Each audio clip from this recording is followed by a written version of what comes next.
Board to the class. Okay. Can everybody still hear me all right? If anybody wants to just chat. Yes. Okay, thank you. Perfect. So we're going to go ahead. Share screen. Hi. So right now you guys should be seeing slides. And here we go. This is Intro to Nutrition, Optimizing Your Nutritional Well-Being. First, a little bit about me. My name is Monica Salafia, and I am a registered dietitian and a certified personal trainer. I did my nutrition science bachelor's degree in upstate New York, continued on with grad school to get my applied nutrition master's of science. And then in order to become a registered dietitian, you have to do what's called a dietetic internship. So this happens after your education, and then you do hands-on application, working in hospitals, school systems, in outpatient settings like WIC or diabetes counseling, a lot of different avenues of nutrition, because it's important to get a good, well-rounded base of all the different specialties you could go into. Then you had to sit for a national exam. So in 2016, I passed mine, and I've been practicing as a registered dietitian in the private space as a private practice dietitian. I have a business in Colorado, and then also in sports and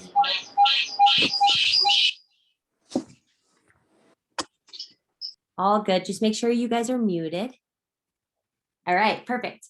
And then in my professional experience, I worked as a Noom health coach. So many people have probably heard of Noom. It's an app. It's really popular. And I was one of their first 5 remote health coaches. So I really got a feel for what it's like to work with people who are going through weight changes. We had a diabetes prevention program I managed. And as much as I loved that individualization, something that I couldn't do was actually practice as a registered dietitian. So there is a difference between a health coach and even a nutritionist and a registered dietitian, which I'll talk about in the next slide. Private practice is my main role, and I do contract work. So that's why I'm with elexr doing nutrition talks and some other content creation. I've worked with NFL Combine prep athletes. Actually, one of them was drafted by the Miami Dolphins. And in Colorado, lots of ultra endurance athletes work with me to make sure they're fueling appropriately. I work with Douglas County Sheriff's Department. I worked with the Denver Nuggets for 2 seasons. And I'm also a TV spokesperson and guest speaker. So I will appear on local news segments across the country talking about food and nutrition and how to make it applicable and easy. So quickly, the difference between a registered dietitian and a nutritionist. We have all of the education that corresponds with the RD credential. That's having a master's, a bachelor's, the dietetic internship, and then applying to take the exam and passing that. And sometimes in different states, you have a different type of credentialing system. For example, Florida has licensed dietitians. So often you'll see RD, LD after a practitioner's name. And it's the same thing. The state of Florida just has a little bit of extra. What the difference is we can provide medical nutrition therapy, we can bill insurance, and we are able to provide individualized recommendations. I can tell you how many grams of carbs you should have, fats, proteins. I can write meal plans. This is legally in my scope of practice. Whereas there's other nutritionists or people who have just really like nutrition. This term is not regulated, and therefore they're not able to prescribe meal plans or medical nutrition therapy or macros. People do, but that is not in their scope of practice. So I'm only bringing that up because I do have a lot of people who ask individualized questions. And as a registered dietitian, I'm totally able to answer that. And it's important where you get your nutrition information from. So enough about me and RDs. Let's go right into nutrition science, the what, the why, and the how. So we're going to break it down into 3 different areas: digestion, human metabolism, and connection to health and disease. So digestion. When we think of food, we're just thinking about eating it, right? But food does so much more in our body. We have to first ingest it. That's the part that we, chew it, we swallow it. Then we get into our stomach where we start to digest food. That proteins can digest there, and then it passes from the stomach into the small intestine. That's where a ton of absorption of nutrients happens. Then that gets absorbed into your body. It begins to metabolize, turn into different fuels. It builds things up, and then we can use it right away for energy, or we can store it. And then, of course, there's excretion. And I bring this up because nutrition problems can exist in any of these processes. So oftentimes for a registered dietitian, somebody might say, what should I eat to increase my fiber intake? I will make recommendations on their choices. But if they have issues with digesting certain fibers, then that, of course, is nutritionally relevant. So I had to figure out, okay, what do we take from here if your body isn't responding as well as we want it to fiber? So that's just one example. There's so many more. But just to give a little bit of appreciation about the metabolism of our nutrients, this snapshot, very colorful, lots of circles, lots of cycles. This is a basic snapshot of metabolism that occurs in your cells all day, every day, and we have 100 trillion cells. So while we're, again, thinking about human nutrition, we're just eating healthy foods, there is so much more going on in your cellular health. And elexr is targeting that cellular health from an exercise standpoint. But of course, nutrition is very important, making sure all of these processes are running smoothly. This, like I said, this is just a basic overview. So sometimes when people ask me a question, my brain thinks about this picture and I'm like, okay, how do I give the answer without overwhelming them with the amount of metabolism that actually takes place? So just a little bit of appreciation for human nutrition as a science, because it's a chemistry. There's a lot of chemistry in nutrition. It does go a little bit beyond just, hey, eat an apple and have your servings of fruits and vegetables every day. So defining metabolism, which is a biochemical process that occurs within any living organism, it's really all about building things up, which we call anabolism, or breaking things down, which we call catabolism. And you can see here, I'm saying it costs energy to make energy, because what's going on in our metabolism, we're breaking down, right? We're catabolizing different foods, and then we have to build those back up, right? So we break down food, that costs energy. Then we have to build things back up, like our tissues, our immune cells, and that also costs energy. So metabolism is very expensive to run. And sometimes without proper nutrition or without proper exercise, we can have issues with our metabolism. So we want to make sure that we can improve our metabolism with the right prescribed exercise and, of course, nutrition. Diving in a little bit more about energy balance, because when we talk about nutrition, we talk about metabolizing and creating energy, and that is what calories are. They are a unit of energy, and the standard definition is a calorie is the amount of heat needed to raise the temperature of 1 kilogram of water 1 degree Celsius. But that has so far away from what our body and what we think about calories. You and I just need to think about it as calories are the energy units in the foods that we eat. So this image I have on the side of the screen that says weight loss, what it's showing us is that resting metabolism plus physical activity plus the thermic effect of food all make up the output. So there is a lot contributing to how many calories you burn in your day. And the input side is really just the food and drink that you consume. So oftentimes you'll hear about weight loss, calories in, calories out. And that is very important to understand. It really does have to do with how many calories you're consuming. Whether weight loss is your goal, you want to have less. If weight gain is your goal, you want to have more. However, the types of calories that you're burning are different, and elexr will explain a lot of that.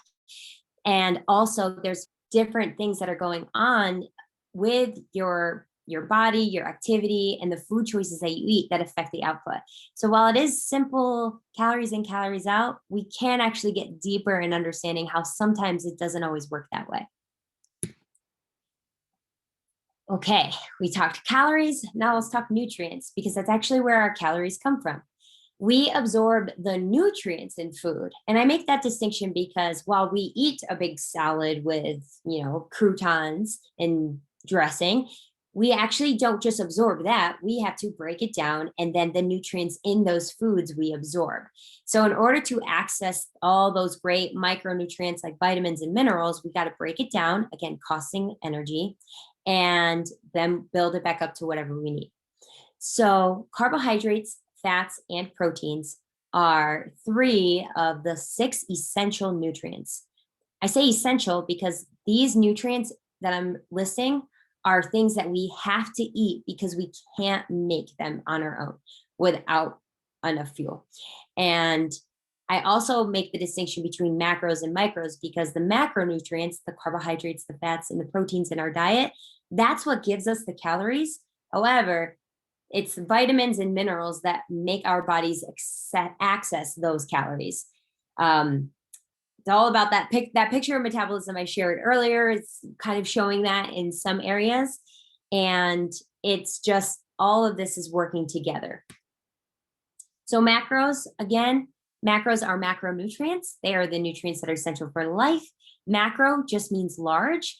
And compared to the micronutrients, the vitamins and minerals, we need macros in larger amounts. So I have examples at the bottom of the slide just showing you that we might need 150 grams of protein, but we only need about 1,300 milligrams or 1.3 grams of calcium. So that's why we have macros and micros.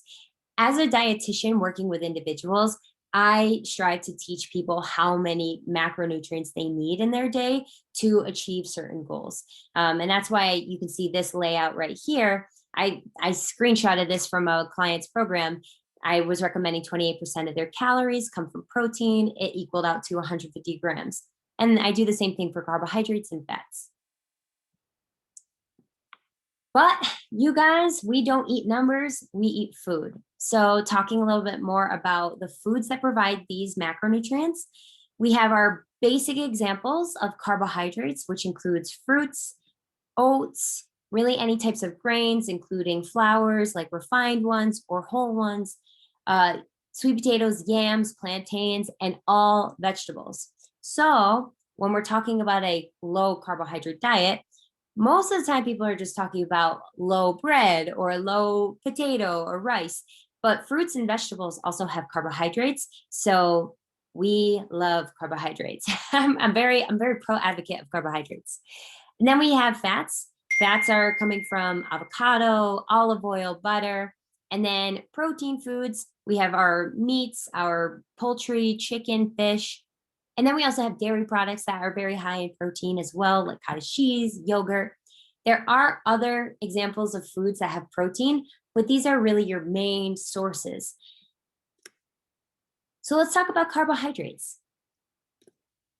Carbohydrates have 4 calories per gram and come from both plants and dairy products. So a glass of milk has carbohydrates and proteins and fats, depending on if it's whole or not. And carbohydrates really are the main source of energy in our body. I'll talk more about that later.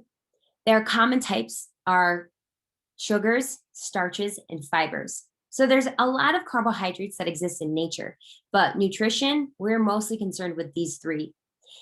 And when we eat carbohydrates, we break it down, we use what we need, and we store the rest. We can store carbohydrates, but we store it in the form of glycogen, and we store it in our liver and our muscles. So when you're exercising, if you don't have enough fuel in the tank, so to speak, then we'll have to rely on glycogen, depending on the intensity of your exercises. We'll have to rely on glycogen in your liver and your muscles in order to create the energy we need. So all carbohydrates in our diets are metabolized as glucose. So whether it comes from a lollipop or an apple or a piece of spaghetti, all of it's going to be broken down into a basic building block, which is called glucose. And glucose is used as energy for the cells in the body to do work. They also serve as building blocks for transporters. So earlier I talked about how we absorb nutrients. There's something called GLUT transporters in our gut that kind of just shimmy the nutrients from the inside of our intestinal wall to the inside of our body. Because really, we are just one glorified tube. So we have to find a way to get food or nutrients that are in the tube into our body to metabolize. Carbohydrates play a role in that. Glucose plays a role in that.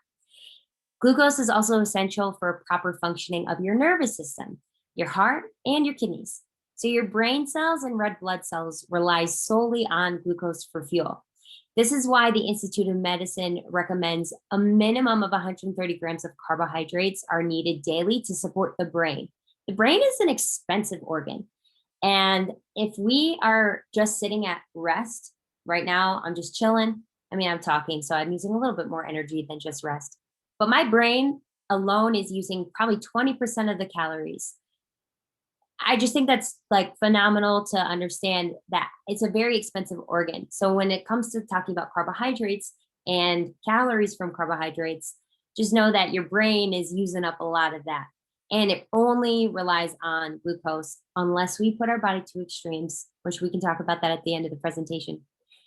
Red blood cells, on the other hand, only rely on glucose. So in order to get oxygen to your muscles, you need to have glucose. Just reiterating here, carbohydrates also do two other things for our bodies. It spares protein. So in order to maintain or grow lean muscle, you have to have carbohydrates in your diet. And to optimize fat burning, hear me out, you actually do need carbohydrates to create the flame to burn that fuel. And I can share the image. We actually would have to go back to that metabolism slide to explain more about that. But just know that fat burns in a carbohydrate flame, meaning you need some carbohydrates present to let fat burning take place. Fiber is another really important carbohydrate to hype up, mostly because nobody wants to walk around constipated, but there's also a lot of other benefits to fiber in our diet.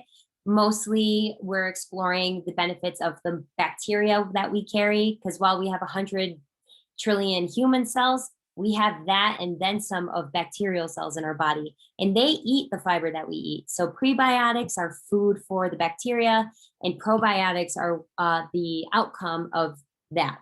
So you need to have fiber in your diet. Fiber is a carbohydrate.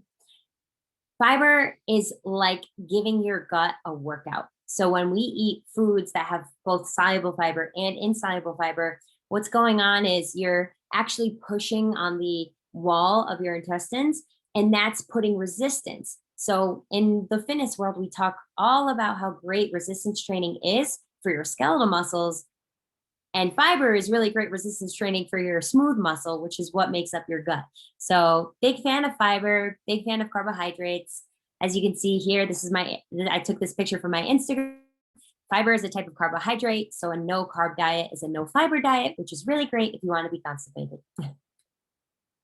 All right, enough with carbohydrates for now. Let's talk about fats.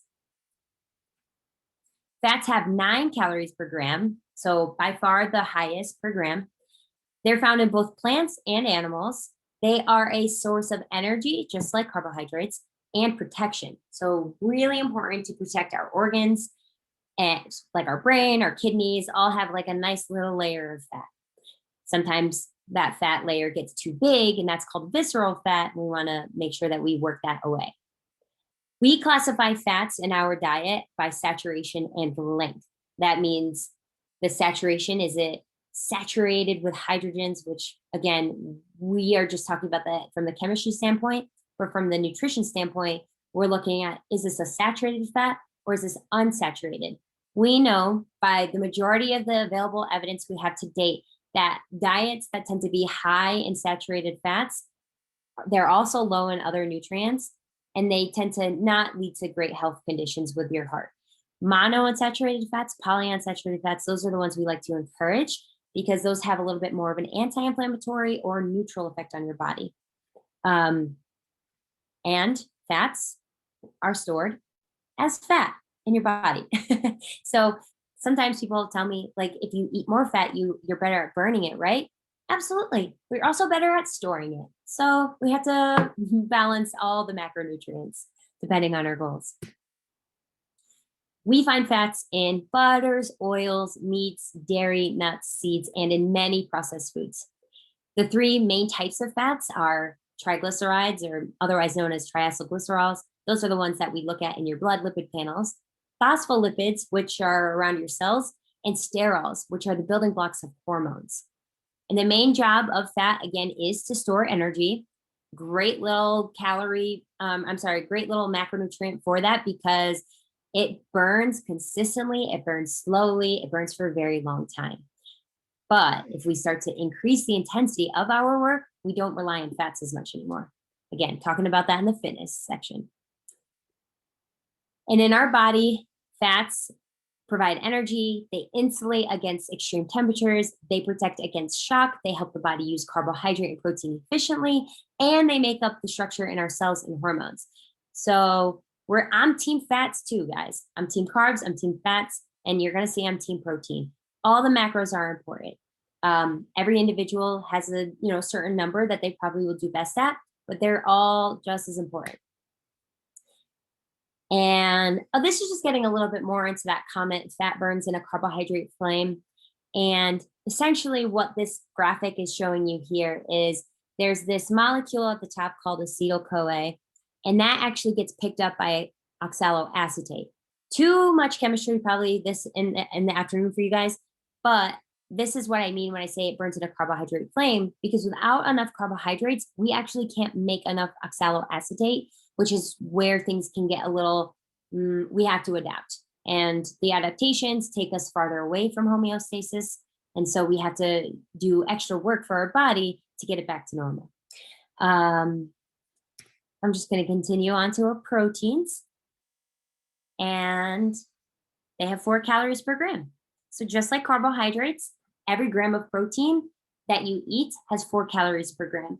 And I just want to make a quick distinction here, because protein comes from both plants and animals.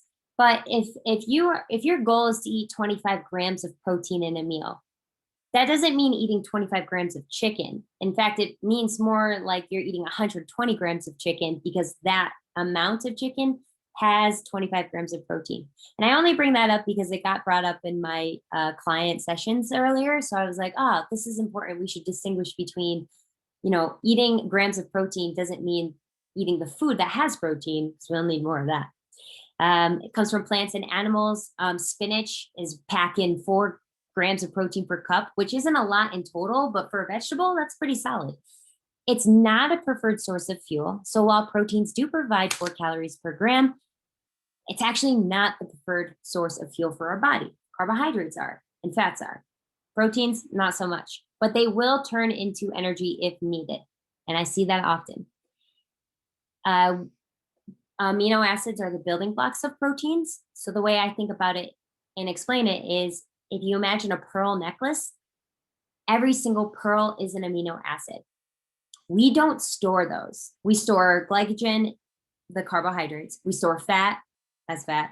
We don't really store amino acids. We have to find a place for them. And oftentimes they turn into glucose and get stored as either glycogen or as body fat. So there is such thing as too much protein. And in addition to just building muscle, there's actually like 8 main functions of protein: fluid balance, your hormones, the temperature regulation as well. We've got transmitters, hormones, lots of different functions. Oh, there they are. I was like, why don't I have a function? They're right here. Enzymes to accelerate reactions, to make metabolism happen. That's made of protein. The structure of our body, storage, transport, hormones, receptors, so many functions to proteins. So while high protein diets do have their advantages, you can have too high of a protein diet where it'll just spill over and turn into fuel and you'll store it. Or you can be not getting enough energy from the carbs and the fats in your diet to where now protein has to be energy. And we can't do a great job at creating all of this. That's why sometimes in weight loss diets, if they're too extreme, people will lose their hair or their nails will become brittle. It's because the protein in their diet is no longer available to make structure. It's now being used as energy. So the body's always trying to keep us in homeostasis. That's why I don't advocate for extremes in any macronutrient. We want all of them. So, yep, just reiterating my point here that more isn't always better. And in excess of our needs, protein will get broken down into amino acids. Those amino acids turn into an energy source. And if we don't need that energy, we just pack it up and store it as body fat. So all this macronutrient talk, going back to food for a second, most of the foods that we eat actually have a combination of macronutrients that make up its caloric value. So think about what you ate for breakfast, think about the protein shake you might have in your gym bag. Chances are there's some grams of fat, some grams of carbs, some grams of protein. Of course, there's foods that have just the pure form of the macro. And this is actually a page taken from an ebook that I have. And I'm showing here that some foods just provide carbohydrates. Performance gels, Rice Krispies, raisins, rice cakes, fruit juices, those are plain carbohydrates. You're not getting fats or protein. Then we have foods that just provide protein. Tuna, really great source of just pure protein. Egg whites, white fish like tilapia, swai, mahi, 99% lean ground turkey because the other 1% is fats, but very, very minimal. Chicken breast, deli, turkey, shrimp, protein powder, most of them. And then we have fats. We just need fat. If we just need fat, we might need to add olive oil to our diet, coconut oil. Fish oil supplements are just pure sources of fats. And that's pretty much, this isn't an exhaustive list by any means, but you can see there's a lot more foods that fill in those overlapping areas. So popcorn is a carb and a protein. Tortilla chips are a carb and a fat.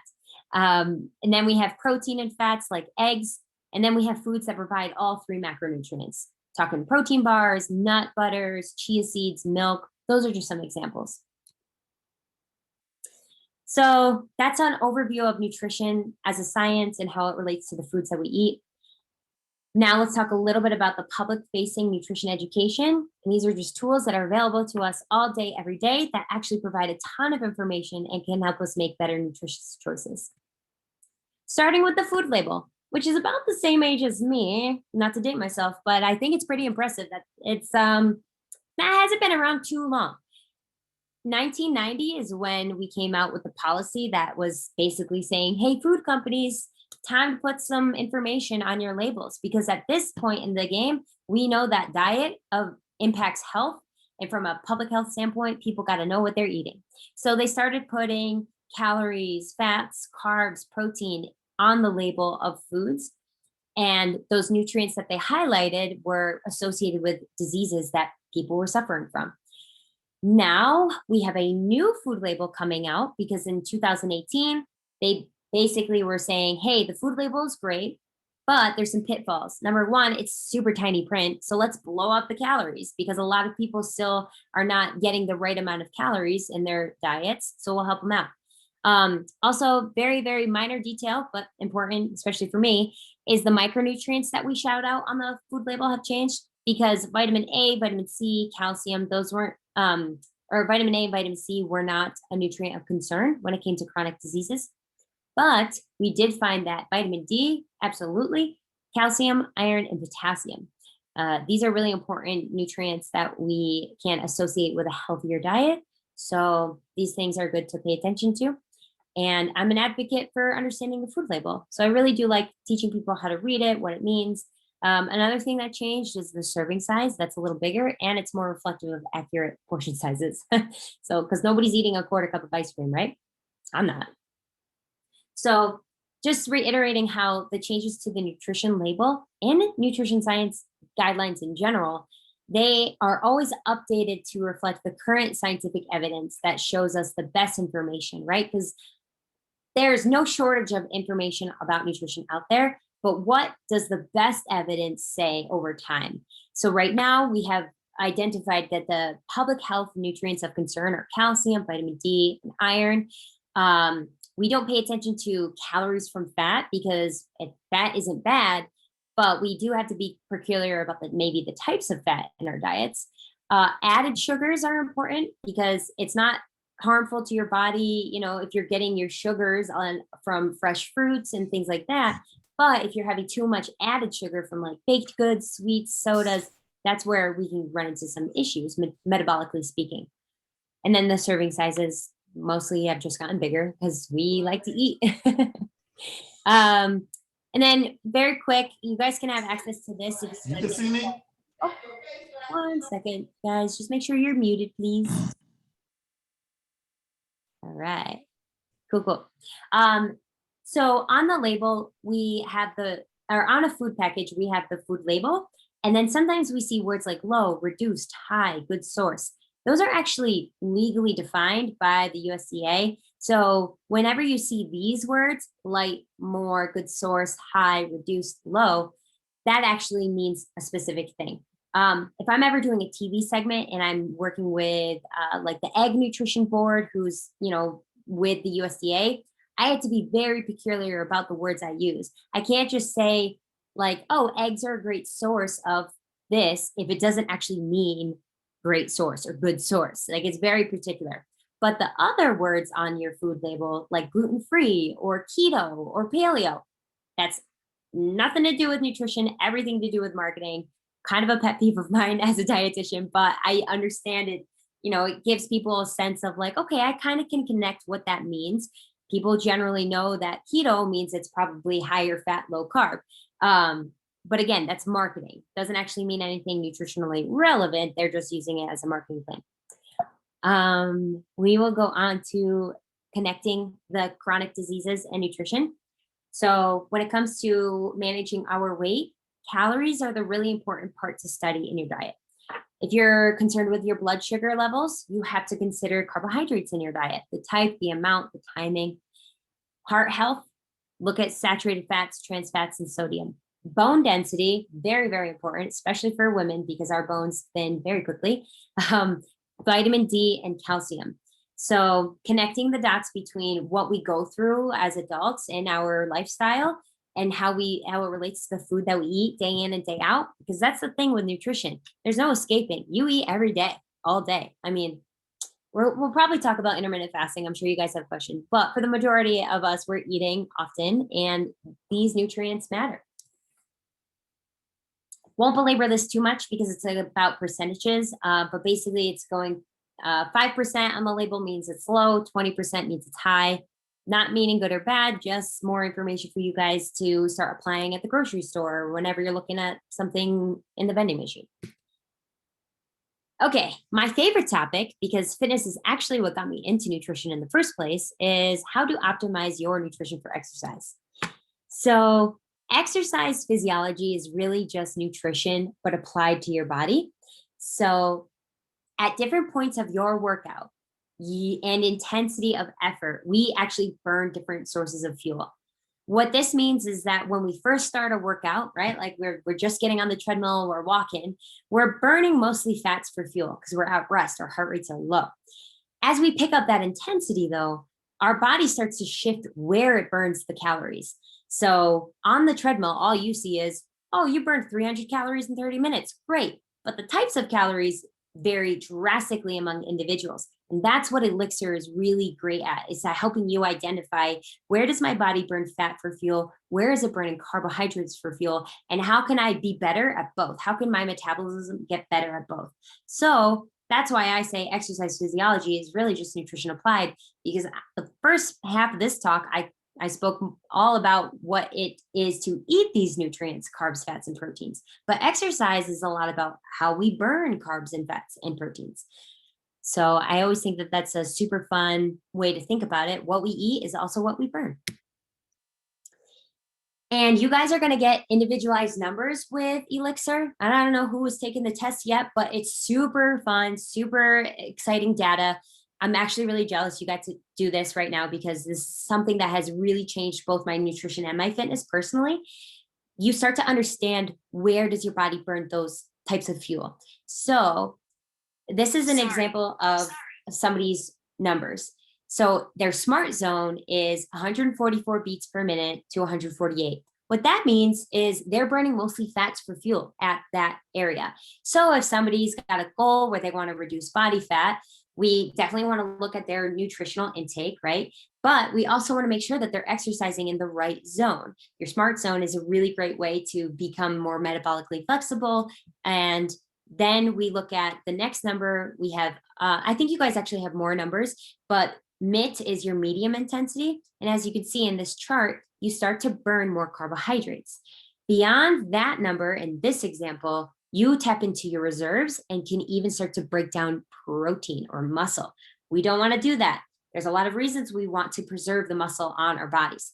And unfortunately, sometimes what happens is we end up overtraining our body, right? We're too much in the reserve area because it's so intense exercise, and or we're under fueling. We don't have enough fuel in the tank to provide this fire, right? That flame. So we end up having to go right to reserves. Neither one is a great scenario when we're trying to improve our metabolism, improve our health, improve our body composition. So it's really important to understand what your numbers are, follow them, and then also eat accordingly. Part of eating accordingly is eating with good timing. So nutrient timing is a strategy of meal planning certain foods and maybe even supplements around your workout. So timing and energy intake can maximize your workout performance by one, enhancing the output, enhancing recovery from said output, and improving muscle repair and mood. And I know you guys have all probably experienced hanger. If it wasn't you, it's probably a partner or a friend who was just not fueled enough and got hangry. So exercise, because it's burning so much energy, can sometimes turn our blood sugars into a little bit lower of a state than we need to be. So we get kind of irritable after a workout. Doesn't happen all the time. Most of the time we're pumping up high on endorphins, but if you are noticing some mood shifts or you're not recovering well or workouts tend to be harder, there's something going on with your nutrient, either intake or timing. And then in general, the frequency of meals, because I get this question a lot, does eating more burn more calories or boost your metabolism? No, it doesn't. However, eating more frequently can improve your appetite and satiety, but it's very individual. I don't prescribe people eat 6 meals a day if that doesn't fit their lifestyle. One, because it doesn't help them any better way, like metabolically speaking, but also because they might do better having bigger meals because that's just more satisfying and more applicable to their time. I do still advocate for pre and post workout nutrition, which is what I'll talk about next. But throughout the day, you do want to aim for a steady stream of nutrition. Pre-workout, your goal is to fuel your workout, prevent hunger during your workout, to prevent GI upset, and to hydrate. So you're going to want to focus on foods, this is bowls, but foods that have high carbohydrates, good protein, and even ergogenic aids. And more nutrition tips before your workout. You want to eat a carbohydrate-rich meal or snack before exercise to increase energy availability. The farther away from your workout, you want to include a little bit more fats, but the closer to your workout, you want to bump up the carbohydrates. Including some protein in the pre-workout meal is really, really helpful. It can help reduce muscle soreness. And again, right around the workout, think protein and carbs. And then farther away from your workouts, think more fats and more fiber. That's really just to ensure comfort and tolerance. There's many other exceptions to the rule, right? Like I have some vegan clients who can throw down a peanut butter and jelly sandwich on whole grain bread. That would be a lot for my body to handle before a workout, but they have adapted. They are okay with that. Basketball players are a great example too, because some of our guys were eating peanut butter sandwiches at halftime, which, was like, okay, you can all right, you can tolerate that. Great. Just some examples of foods, because I try to talk about food as much as possible when I talk about nutrition. Acai, pomegranate, bananas, those are great options for your pre-workout to include because they're high in antioxidants. They're also high in carbohydrates. And these next few are matcha, coffee. Those are actually a little bit of ergogenic aids, right? They give us energy or just help us not feel fatigue as fast. And then post-workout, we have the goal to rehydrate, build, repair, and recover. So you want to replace the fuel that you use, like carbohydrates, and you want to restore fluid and electrolytes. A lot of sodium and potassium gets lost through sweat and through breath. And if you're a salty sweater or a heavy sweater, you may want to weigh yourself pre and post workout to see how much weight you've lost and replenish it with the hydration, with water. And maybe a little, sometimes I tell people just put a dash of salt in their water. That is all the electrolyte you need. Otherwise, you can use some of the supplements that exist on the market. And then also try to eat 15 to 25 grams of high quality protein. That's a general number, but most people do best at this amount, but you can absolutely go up to 30, 35, 32. It's a range, right? Some protein foods or some foods after your workout to consider. Protein powder, great option. Cereal or granola, and that's specifically because most of the cereals on the market are easy to digest and they help us rapidly absorb that energy. We do want that after a workout. That's how you recover better. Blue spirulina is like a kind of a new kid on the block. I mean, it's actually been around for a long time, but some people who are plant-based like to add it because it does have some protein. And then avocados, seed butters, and chia seeds, these are all high in fats and fiber. So while you do want to have it after your workout, you probably want to have it like a little bit delayed, like maybe 2 hours, 3 hours after your workout. I wouldn't recommend, a very high fat post-workout or pre-workout meal because that's not the best time for those nutrients. And just to get into a little bit of application, I wanted to show you guys an exercise that I do with my clients. And it's one to help you recategorize foods. So that way we're not just thinking good or bad, because I do feel like that's a big barrier in people's accessibility to their nutrition and fitness goals, right? We think, oh, these are bad, these are good. And it just creates a little bit of a change in our behavior. I like to remove that thinking from our nutrition. And I like to look at food just as it is, providing calories and providing nutrients. Some foods we eat have a ton of calories per bite. Avocados, peanut butter. Those are packing quite a calorie punch, but they also have a lot of nutrients too, right? You've got monounsaturated fats in the avocado, you've got fiber, you've got B vitamins. So really, really great source of food and nutrients. It just comes at a high calorie budget. That's okay. Some foods in our diet have a very low calorie density. Basically anything that has a really high amount of water, I'm talking fruits and veggies, or is really, really low in fats. It's going to have low calories per bite, but high nutrients, right? So think about watermelon, think about, apples, not a ton of calories, but they're providing with a ton of vitamin C, great fiber. And then we have the foods that might not be packing a ton of nutrients.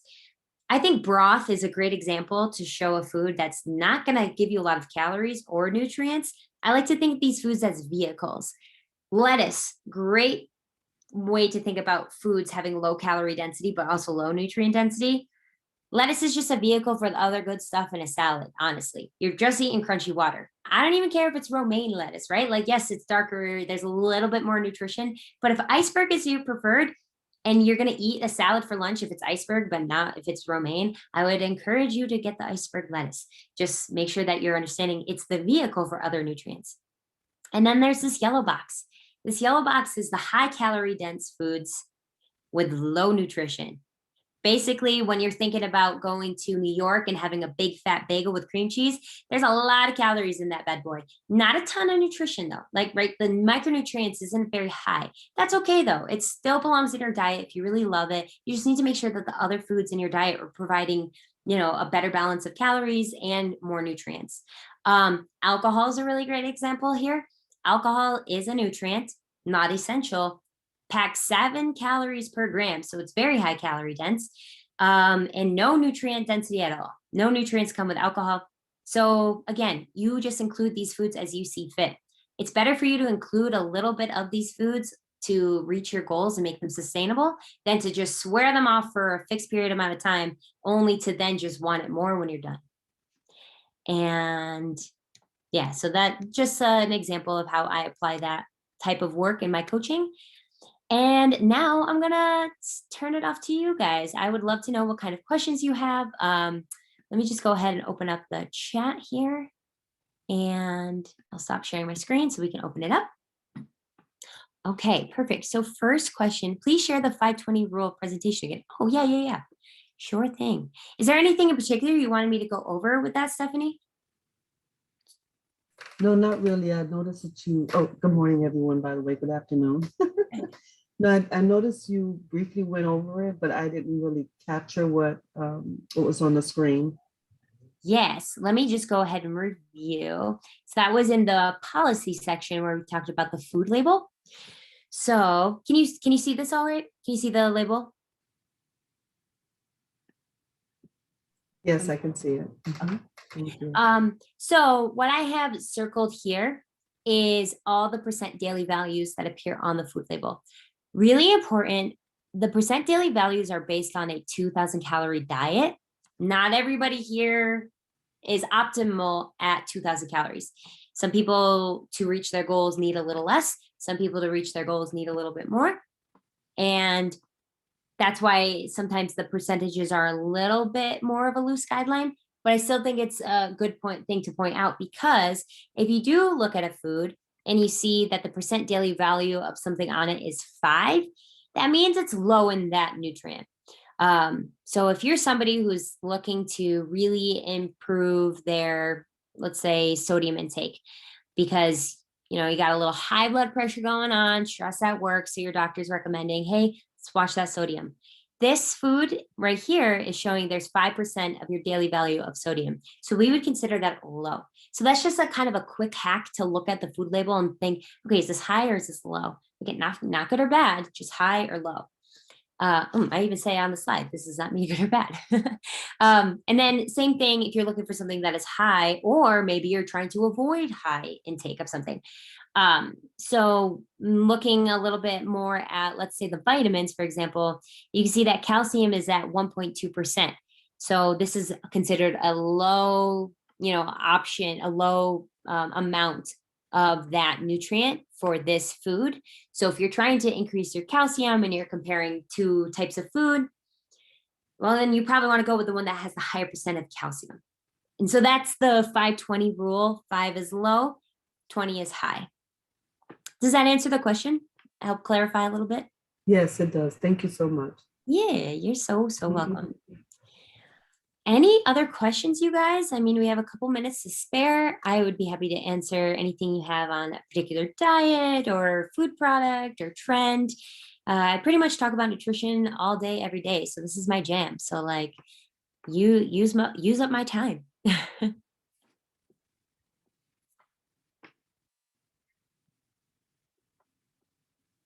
All right. If nobody has any questions, I will direct you to my email, which is up at the chat, monicasalafiard@gmail.com. You can also find me on Instagram if you're on there. Oh, we got an intermittent. Oh, okay. Carol, I'm just seeing your question now. Okay. Sorry, guys. They were delayed.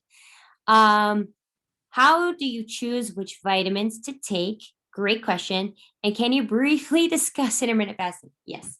So approach to vitamins. Number one, I think it's important that you understand what you're taking in your diet on a regular basis. So when I first sign a client up to work with me, one of the first things we do is called a nutrient intake report. I do a verbal interview of what they're eating. So you basically tell me, for breakfast, I had 2 eggs, a slice of toast, a glass of OJ. We go through your whole day, trying to either get that day in particular or a general overview.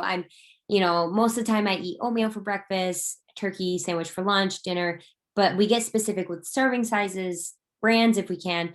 That will help us understand what our nutritional intake of certain vitamins are. Then I look at that and I can see vitamin D intake might be low, vitamin B intake looks great, maybe iron can be improved. So that's how I would first address what vitamins you may need to take. But my step before a vitamin would actually be, what foods can we add to your diet to do that? If that's not an option, or maybe a picky eater situation, or just not really loving all the food sources, for example, vitamin D, pretty hard to get from our diets because not everybody loves fish, and that's pretty much the best source of it.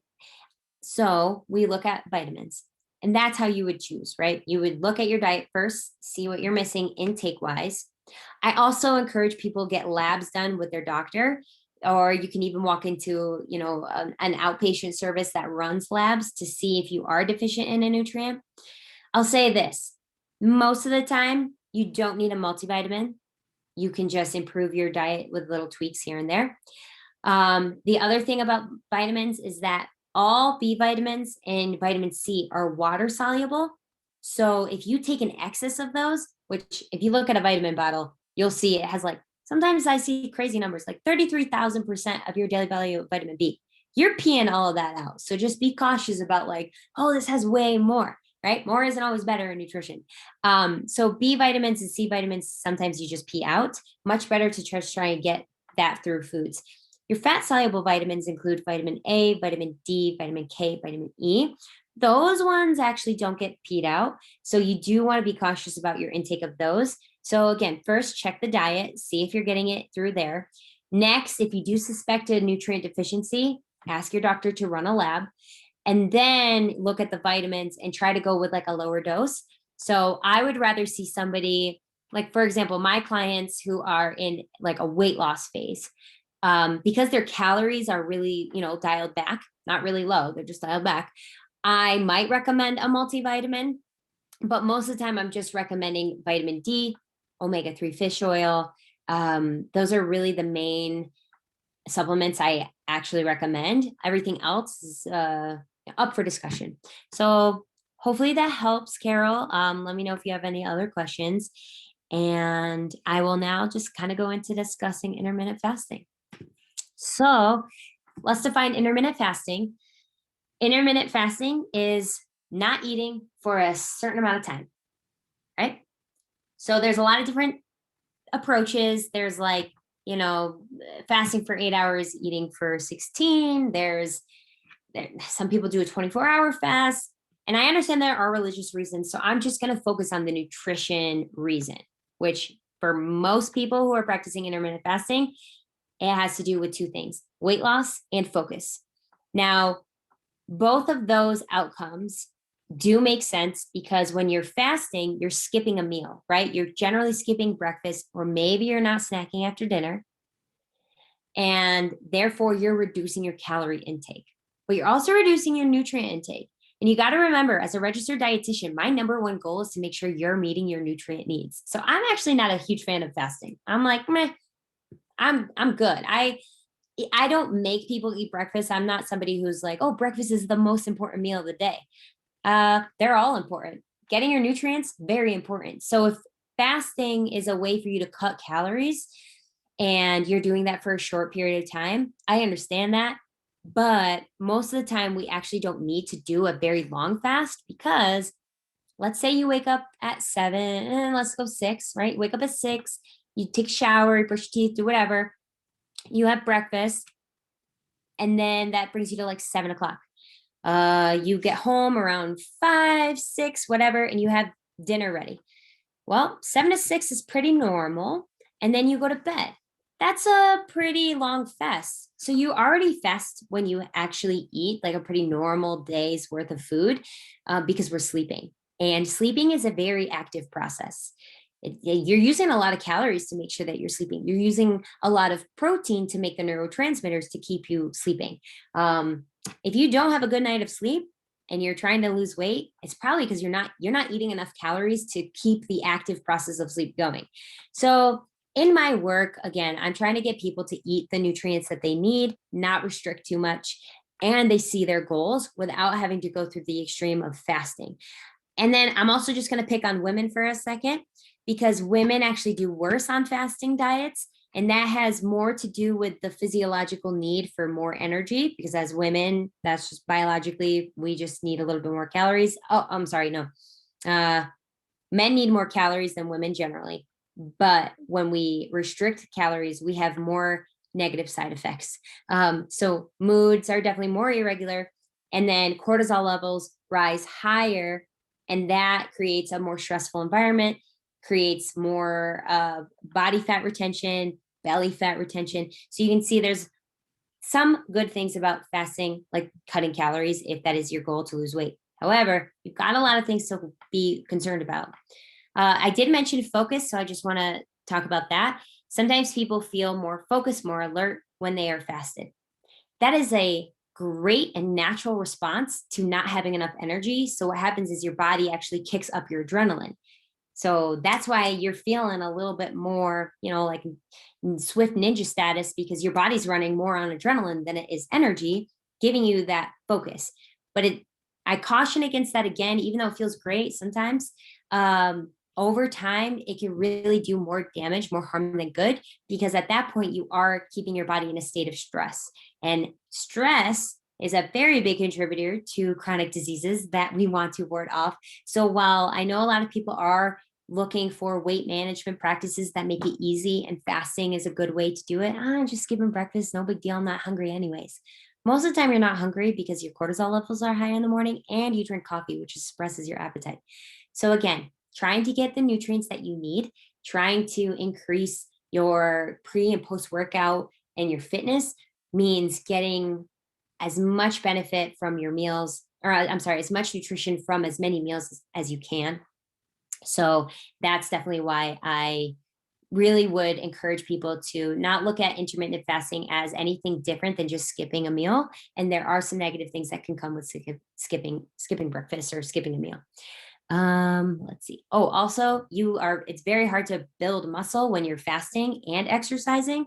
So to protect your metabolic health, keep that on your mind. You want to focus on building lean mass, keeping lean mass. And if you slash your calories too much and you exercise, you're going to be burning muscle, like I showed in that slide, and that's no bueno. Okay, question. Hopefully that answered your question on fasting. Happy to dive deeper. If you're type 2 diabetic and have hypertension, how can this program help? Fantastic question. So type 2 diabetes means we have a problem with metabolizing the sugars in our blood, which comes from our diet. We need to have some sugar in our blood. That's how we stay alive. But sometimes we have a issue metabolizing all that we're eating, so our blood sugars rise higher. Exercising to help your body burn some of that sugar is going to be very helpful. But because we don't want people to overtrain, right, because that can be bad, elexr will help you identify exactly where you need to be training heart rate wise. So that way your metabolism can be better at using the fuel. So if your body needs to get better at burning carbohydrates, your elexr program should be able to tell you, hey, work out in this range for this amount of time to get your body better at burning that. For hypertension, so that is your high blood pressure. What is going on often in high blood pressure is that it could be stress, it could be diet, and it could be weight related. So with elexr being the exercise that you're doing, you're increasing your energy output, which can help with your calorie balance, that energy balance equation. And what you'll see is when people start to lose weight, not even a lot of weight, guys, like I'm talking like 5% of your body weight, you can start to see a drop in your blood pressure. Of course, that's assuming you're not really stressed at work and your diet isn't super high in sodium. But the exercise itself will help reduce, weight if that is your goal, which can help create a couple different drops in your blood pressure. So that's how it can help. You also get an assessment when you first walk into the facility. So they'll take your blood pressure. So it's kind of great because you're walking in thinking, okay, I'm going to do some of this, program. I'm going to do some exercise, going to get an exercise prescription, but you're also going to get a little check-in on some of those important health biomarkers. So part of this program is just keeping an awareness of what's going on in your body in a little bit more, honestly, I'm going to say fun fashion, because walking into your doctor's office can sometimes be a little stuffy, right? You're like, okay, I'm here for you to tell me the things that are wrong. But when you walk into like the elexr facility, the people are great. They're basically just there to help, and they're taking your blood pressure medication while they're talking to you about your work. So it's a little bit more like creating that awareness of your body and how to optimize what your individual physique is doing with the information that you're given. So that's how it can help at least at the surface level. But we've seen people on this program get off of high blood pressure medications, people just adopting a healthier nutritional intake so their blood sugars are lower. A lot of great stuff happens when you start to apply fitness and nutrition in a very meaningful and individual way, as opposed to like, I'm just going to take this program and, do it. This is really getting individual, which is really, really helpful in your health. I see that I am all out of time for questions, but I appreciate the ones that you guys asked. I am really happy that you guys all showed up. Thank you so much for participating. Thank you. I'm glad that was helpful. Enjoy your test. Have a ton of fun. Ask questions.